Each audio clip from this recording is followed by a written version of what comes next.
İnsan ömrünü neye vermeli? Harcanıp gidiyor ömür dediğin, yolda kalan da bir, yürüyen de bir. Harcanıp gidiyor ömür dediğin, yolda kalan da bir, yürüyen de bir. Harcanıp gidiyor ömür dediğin.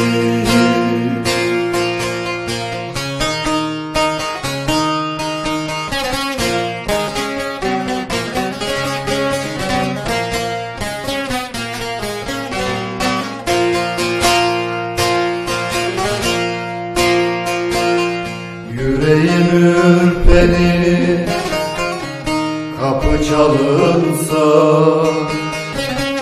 esmeyen yerinden hile sezerler. Künyeler gazını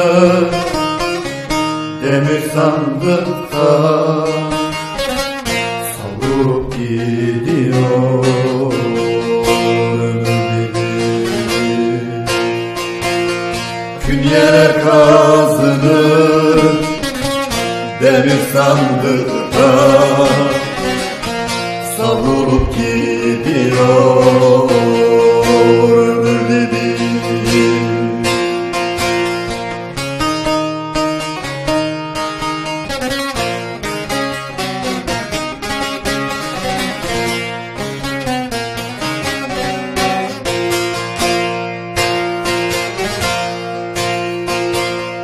Dışı eli yakar, içi de seni,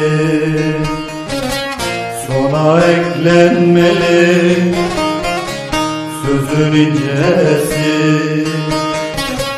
Ayrılık gününü kör dereleri